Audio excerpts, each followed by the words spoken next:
because we know we have to get exercise to our bodies. And you can ask a nurse, a district nurse, or you can ask a surgeon, anybody who works with health, what is the foundation of public health? And almost always they'll give you more or less the same answer, because these are physical health and also mental health. And they'll say fresh air, because no matter where you are, even if you're in Manhattan, the air outside is better than the air inside. Exercise, any kind of movement for your body, because we're made to move. We're hunter-gatherers. We're made to hunt and gather. We're not made to sit on an office chair. We're not made to sit on the sofa watching TV. We're made to move. So move, and to be together with other people. Because, as was said earlier, we said, you know, we're animals who belong in groups. We belong to the groups. We need to be together with other people. And we can ask ourselves, do we make places where it's convivial to walk, to be outside, and be with other people? Very often, the places we go on holiday have those qualities. This is Stockholm, Venice, and I don't know, in every language is like see Venice and die. Why do people go to Venice on holiday? I mean, it's the most expensive pizza you'll ever buy. But Venice is wonderful because you walk around Venice in these small, narrow streets, and you touch the crumbly buildings, and you're smelling, and you're tasting, and you're touching, and you're being a whole human being. And your brain says, this is good. Everything's working. I'm using all the senses. And then we feel happy. We feel happy in these holiday places because they remind us how nice it is to be a human being. And this question, can we take this to other places? Because you've heard a little bit about Copenhagen is somehow okay, a good place to be. The study, this anthropological and statistical study of Copenhagen has been the work of the office and Jan Gehl for 40 years. And we see a change from 50 years ago, when Copenhagen was a car city, a rich Scandinavian country where people could afford to have cars, how they could make the change after this crazy idea to build the first pedestrian street in Europe. And of course we knew it would never work because it was too cold, too wet. The Danes are Lutherans, they're not Latinos.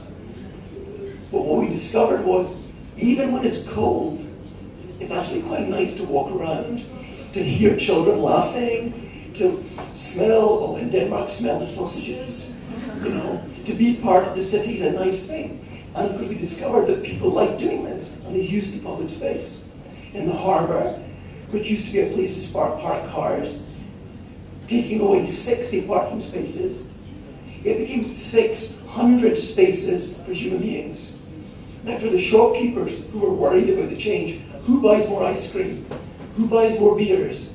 60 cars or 600 people? Or 1,200 people perhaps on a summer day? And down here, that one, under the parasols, you've got the people drinking their white wine, eating expensive meals. But on the edge of the harbour, you have the local people with their beer they bought at the grocery store, sharing the same space, listening to the same music, watching the same sun going down.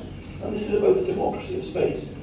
Now the climate in Denmark, you know, it's a joke that if you sleep late, you'll miss the summer. Because we have a very short summer season. But the Danes have learned to inhabit space all year. And it's not because they're crazy, but they find it to be nice. And we know that this is a fact, that the season has got longer, because if you want to put a table and a chair on the sidewalk in Copenhagen, you have to pay a fee to the city every day. So we've got very accurate statistics of how many tables and chairs there are in the city. Now when the season started 25 years ago, very unlikely it would be a success because the Danes, you know, they're not Latinos. It was July. And every year the season gets longer because the Danes learn on the sunny days how to set up tables and chairs.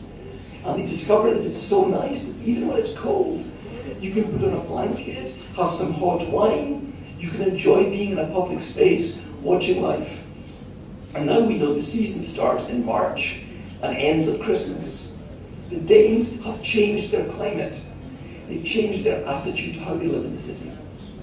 Same thing with biking. And it's already been said, These are Danish people cycling, and it's already actually psychological. The important thing here is grandma is biking, mom is biking, the kids are biking, and you have to convince the mother. If the mother's not convinced, nobody's going to bike. And it's like, grandpa, he's here just a bit slower. And you can see there's a network everywhere. You'll be able to bike, you know, a network everywhere. And what they've created in Copenhagen is biking for dummies. It's a very simple system, and it's very important, the detail. And this is why although we work in New York, we're not really satisfied with the bike system because they haven't really addressed this. You have the sidewalk first, then the bike track, and you can see there's a curb and a curb, so there's no confusion between pedestrians and bikes. So the pedestrians and cyclists don't become enemies. It's a very important starting point for creating the culture. Another curve, then you have the parked cars. So you don't have the parked cars crossing, backing, you know, hitting bikes, and then finally the driving lane. And so the people, the most soft, sensitive people are most protected from the moving cars. And you always go in the same direction. We're on the right, instinctively following, you get on a bike and you follow the flow. One direction, so there are no collisions. Because even if you have an accident and you're hit on the side, you break your arm, you break your leg. If you have a collision, this is when people die. So it's vital to create a system which avoids collisions. And this is the kind of the basics of the Copenhagen system, which has been very successful, attracting more people to cycle. On the side streets, the sidewalk continues, and if you come in your car from the side, you have to cross the sidewalk and the bike lane as a guest. And this is about changing the culture, that just because you're in a car doesn't mean you always have the first right of way. And just people rethink how the city works. And remember, Denmark is a rich country, and it's a cold country, and yet almost 40% of people cycle to work and to school every day. And and if you go to the Louis Vuitton shop in Copenhagen, they have a bike in the window.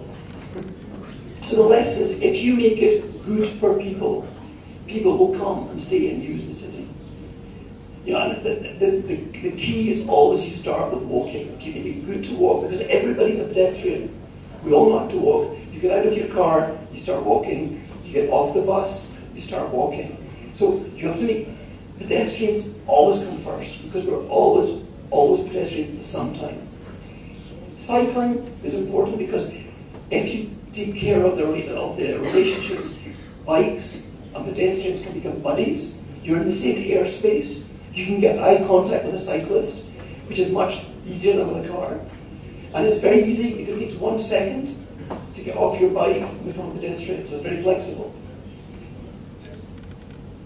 Public transport is part of the package, and what's vital is to have integrated public transport, accessible, so you can take your bike to the bus stop, but being with the bus, on the train, integrated systems.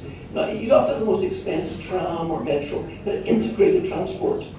But most important of all, public space. The place where you wait for the bus. The place where you arrive in the city and get off the bus. This has to be good. If that's not good, people won't use. Even if you've got the best Mercedes bus or the best tram from France, people won't use it if the public space is not right. And if you put it all together, you can make it work.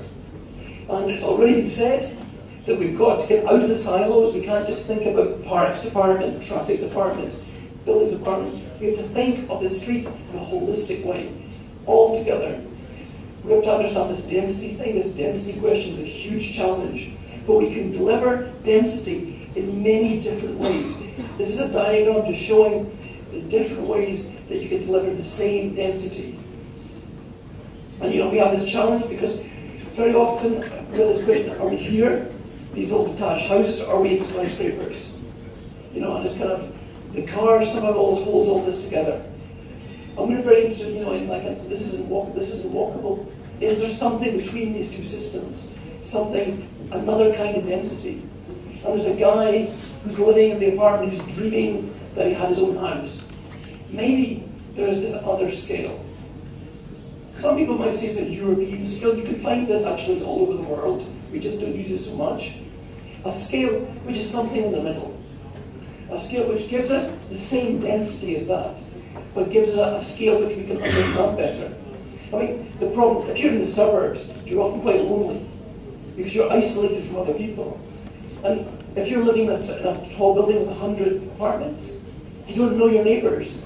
And then you have the problem, like, if somebody breaks in, if criminals come in, people don't know who they are. But if you have a small, you could say a micro-community of 10, 15 families living on the stair or on the lift core of an apartment block, everybody can know each other. And if you know that there are like some trash in the stair or some black marks on the floor, okay, that was the Velasquez boys with their football boots will speak to the mother. Or, the old lady, we haven't seen her for a while. In a small community, you can take care of each other better if you've got that kind of ability to see over it. Change. You can't open a restaurant halfway up a town block.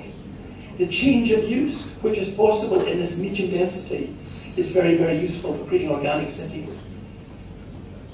And Barcelona, which doesn't have any towers, is one of the densest cities in the world. So you can achieve actually a human scale, a pleasant environment, without scaring people, because I think people are a little bit scared when you show them, high buildings from Asia or something. I think it's we have to be careful not to scare people. Is any of this knowledge applicable outside of Europe? And one of the first places we worked was Melbourne. Melbourne introduced Copenhagen-style bike lanes. This is the home page. And it looks different from Copenhagen. Okay, first of all, it's the British Empire. So we're on the other side of the street. No, this is not a mistake. Also, I don't know if you remember, in Copenhagen, the curb was 8 centimeters. In Melbourne, the curb is 16 centimeters. The culture of driving is slightly different. It's a bit more Crocodile Dundee in Australia. So they made this higher and wider because of the car door opening. They've made this wide separator, but also to make it cheaper, because the Danish system has 2 sets of drainage. Here they've made a cheaper system so the rainwater can run through and gather and use the existing drainage. So it's a cheaper version of it. So what you do is you take the idea of a system like a Scandinavian system and you interpret it, you reinterpret it for the climate, the culture and the economy of the place you're working. Planting trees. The increase in property value by planting trees is quite fascinating. But of course, the trees give us shelter from the sun. They protect us from the turbulence which comes when you've got tall buildings. They're beautiful because they remind us of the changing season. But now, they are the first defense when we've got extreme rainfall, because the system with the pods which are underneath the trees can gather the water so the runoff of the floodwater isn't too fast. So these trees, which are beautiful, are a protective system for us in this time of climate change. And even those terrible laneways where the dumpsters are, the backside of the building, where the air conditioning is, could actually be a place of the human scale. Because very often in the cities of the New World, you have this endless perspective, the big streets, the big boulevards. But sometimes it's nice to feel like you're in Venice, in a small, narrow street, cozy and comfortable. Because if you live in Melbourne, you can't go to Venice for the weekend. So if we can make this accessible, this is a great way of living. And of course, you can do all of those things that make a nicer street environment.